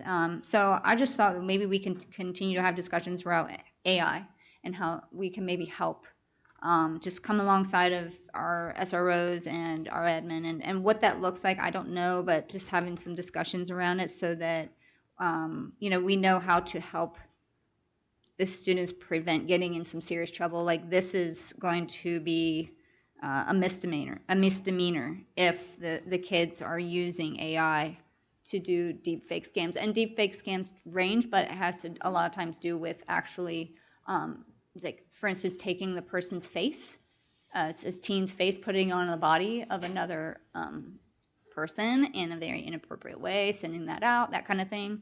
So, so I think just have good discussion about how all the staff and how all the personnel here in the district and families can be more familiar with how, as a district, we're helping the students utilize AI in a smart way. Because I'd hate to see kids get misdemeanors when they didn't realize it was coming through the law. It's a big deal. It's a mess. So, and maybe the SROs can. A thought I had was like using the SROs and getting them really up to date on this this law, and just maybe doing a big assembly, giving the kids examples of how not to use AI or something like that, just to kind of get them prepared for the school year and that safety aspect. Other than that, that's all I have. Okay, thank you, Director Whitmer. Any questions? All right, the Dover Industrial and Commercial Development Committee report, ICDC, Director Wolverton. Yeah, about the only thing we really discussed was the sign, as I've mentioned before, down in the Grandview Golf Course, welcoming you to the Dover Borough Township and School District. That's still in the works. The Township is looking at putting together a farmer's market on exactly date, not to be determined. And they're going around getting a map they're trying to locate all the farmers who have everything from eggs out to selling beef and stuff, so that people in the community do know where they'll be located and they can go do them when they want them, that type of thing. Depending on whether you sell beef by the pound or by the whole half or quarter, that type of thing. So. Other than that, I have nothing. All right, thank you very much. Any questions for Director Wolverton? So not an actual farmer's market where people go No, they to- want to have, they do want to have an that actual as well. farmer's market, but they got to go out and they're putting a map together where all the people are located and also seeing whether they want to participate, because we have some hard stands that they're not too willing to actually pack up and move to a location. But possibly, some of them have indicated they would be willing to do it for one day out of the year, just so people recognize them. I want to add to that. I was reading the minutes on that I think just yesterday, and I noticed that they listed just a few farm operations in the community, and I feel like there's so many other opportunities, like the flower growers, and I know there's individuals who make bouquets, there's individuals who actually grow microgreens, and so if they would continue to pursue the idea of a farmer's market here in the town and people could walk to, I know they were looking at the borough. I don't know how far they got. Like, was it They're Cindy was looking gonna at look into everything. that? I'll give you an example. They wanted a list of the farmers who actually just raise corn, hay, that type of stuff. What's out there to be sold in the community, that type of thing. Because people don't know who to contact unless you're one of us. So I don't know if I know the school works with some local farmers, like in the ag, or is it the, what is it, the small animal, and they get some, is it from the workmen's, or, oh. I'm going to let Mrs. Miller answer that question. The township, I'm with Mr. Wolverton. I missed the June meeting because I was on vacation. But they are working on the list. They actually sent me the list, told me not to give it to anybody else. I asked if I could please send it to my ag teachers so my ag teachers have it so that they can add anything that we might be missing, and they were going to run it by some of the FFA folks. So that's where that is. So we are participating in helping with that. But my understanding is it's not ready for public release yet, and so we're helping them to proof it and make sure that everybody we know about is on there. Because I don't know, but the ag teachers do. There's so many small businesses within our community that do things that a farmer's market could benefit from. So I don't know why we wouldn't just like put it out there, like who would be interested in That's the township's decision, not mine. I don't mean like crafters. I don't mean necessarily craft. I mean like growers, or like livestock growers and things of that nature. But I don't know. It just seems like there's some limitations around that. But a We're farmer's doing our market would part be to great. get them the names we know. Yeah. So No thanks. All right, anything else for ICDC? All right, you finished, Director Wolverton? Yes. Okay. All right, thank you very much for that report. Next, the Pennsylvania School Board Association report, Director Meese. All right, so I just wanted to remind everybody about the training opportunities that are available. So if you have some time over the next couple of months, hop on to your PSBA portal and check out some of the training opportunities. There is an opportunity September 12th from 9 a.m. to 3 p.m. It's called 2025 Start Strong, Developing a District Onboarding Plan for New Directors. I think that would be interesting.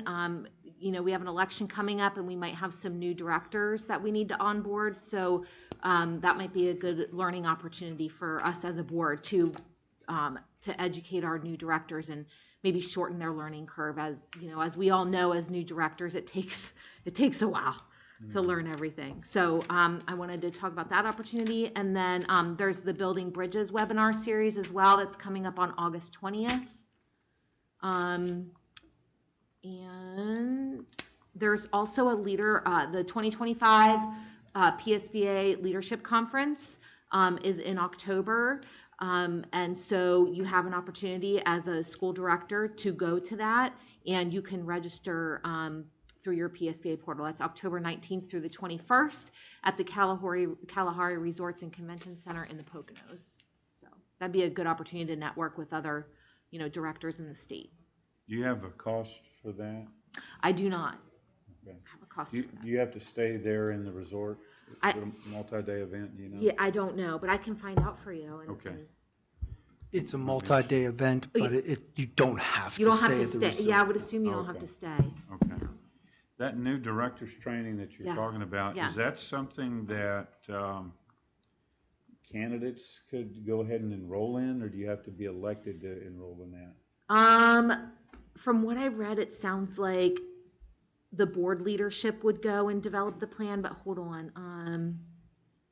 Presenters will discuss the importance of onboarding, review policy guidance on new member orientation, highlight the state's school director training requirements, and explore best practices for welcoming and integrating new school board directors. So it sounds like it's for existing school directors to integrate new school directors. That makes sense, okay, thanks for that. And I'll find out just the one question, the cost for the convention. Okay, very good. If it's on the website, I can go on. It there. is? I'll just go on there. Okay. I appreciate that. Okay, All right. that's all I have. Any questions for Director Meese?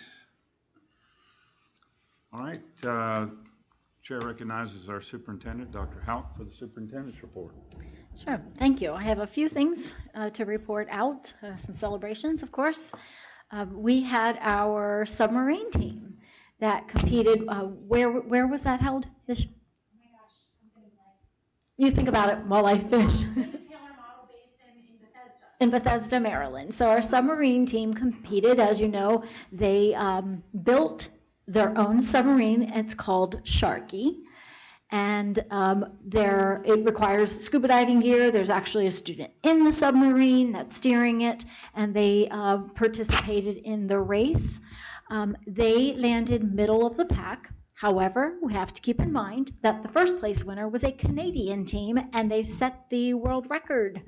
And the second place team was Virginia Tech. So little Dover was competing against some pretty heavy hitters. So I'm really proud of them for coming in middle of the pack when it's not like they're just competing against other small rural high schools. So, and Mrs. Miller tells me that they learned a lot about following procedures, and they had a blast doing it. So we are super proud of that team. It was tough competition, and they learned a lot. So that's really what it's all about, right? We are looking for volunteers for our JA Real Life program. It will be held on October 7th. That is the program that teaches high school students about financial literacy and budgeting in the real world. So anyone who is interested in volunteering can see the details on the Dover CTE Instagram page, or you can just contact the high school for more information. We'd love to have you. As Mrs. Miller alluded to in reporting back from the Educational Excellence Committee, we did receive our AP scores, and if you recall, increasing our enrollment in rigorous courses of studies was goal number 3 in our comprehensive plan, and we have been insanely successful in doing that. We have experienced a 100% increase in the total number of AP exams taken, 180% since 2023. We have experienced a 56% increase in the number of students taking the AP exam, and it's been a 104% increase since we wrote the comp plan in 2023, and a 33% increase in the number of students that are enrolled in AP courses, and that is really, to me, the most important figure. I'm much more interested in kids taking the course than I am in taking the exam, because I want them to experience that rigor and to challenge themselves. So experience a 33% increase in the number of students, a 63% increase since 2023 when we wrote the comp plan. Super thrilled about that. Last year we had 6 AP scholars. This year we have 18.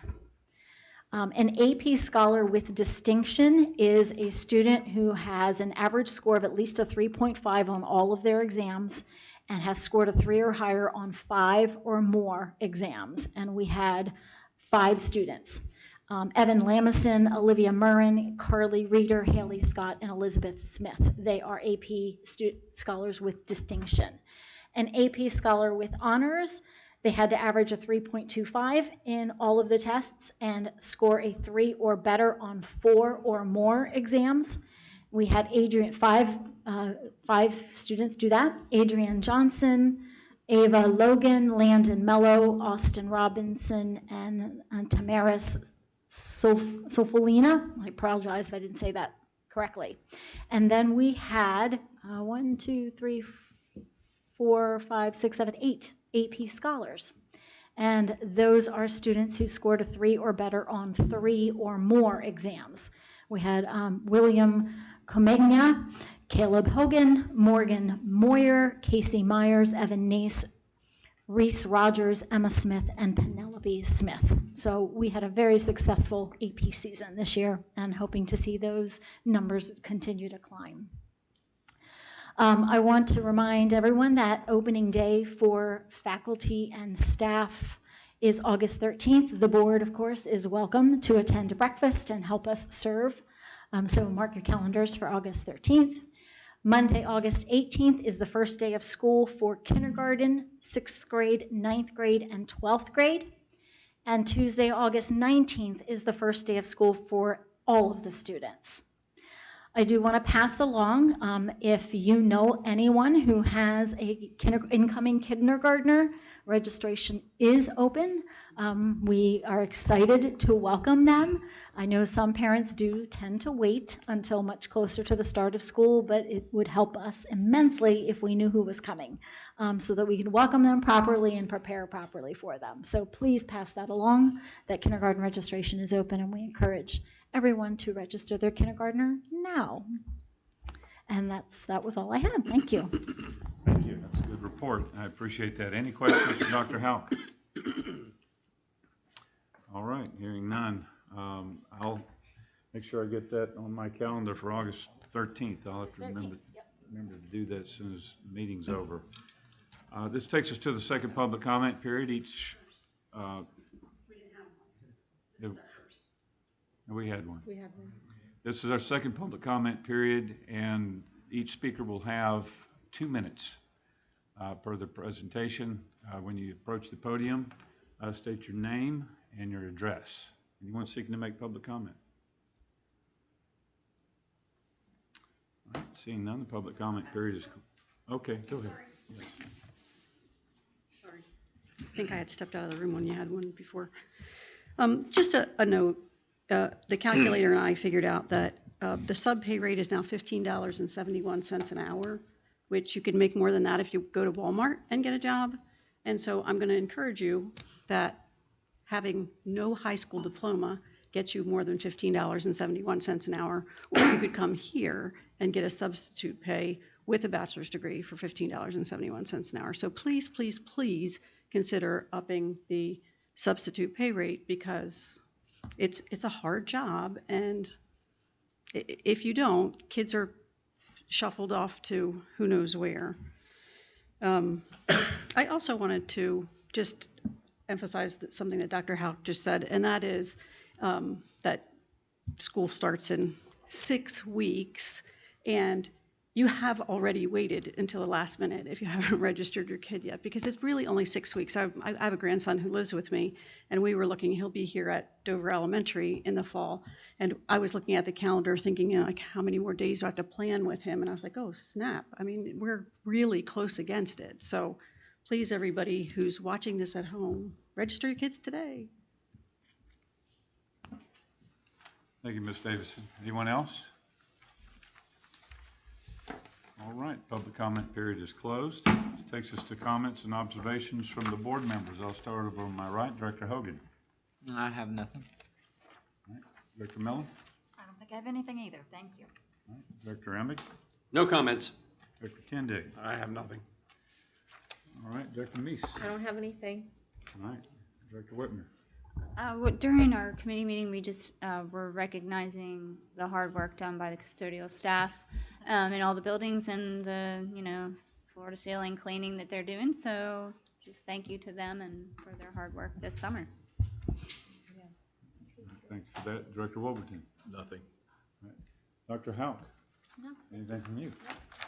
All right, I'd like to thank the members of the Tax Commission who served faithfully for 3 months. No compensation, did a lot of hard work, studied a lot of data provided by, it's PASBO, right? Yes. PASBO and Dr. Schramm, who came in and presented. I'd like to thank PASBO for also supporting us through that process, and not the least of which is Mr. Pratt, who spent a lot of time educating the groups and marshaling them all through the process of induction as commissioners, and finally to the chair of that, Miss Lena Descharmes, just produced a fantastic document out of that. She led all the meetings and chaired all the meetings, but that document that she provided from the commission, I think she went over and above on that. It's extremely thorough. She could have certainly done the minimum requirements required by law, but she gave us a lot of rationale in that, and I want to thank her for that. She was willing to be here tonight. The board let her off the hook, and she had some other plans anyway, so we want to thank all of them for that. I thank the board members for all the meetings that we're having. I'd like to say the committee meetings, you committee chairs are bearing a lot of load, and there's a lot going on, and I appreciate the professionalism and the structure you're bringing to the meetings and to, when you bring things to the board, it's really helping us out. I appreciate that. That's all I have. Is there a motion to adjourn? So moved. Dr. Amick moves. Is there a second? Second. Dr. Wolverton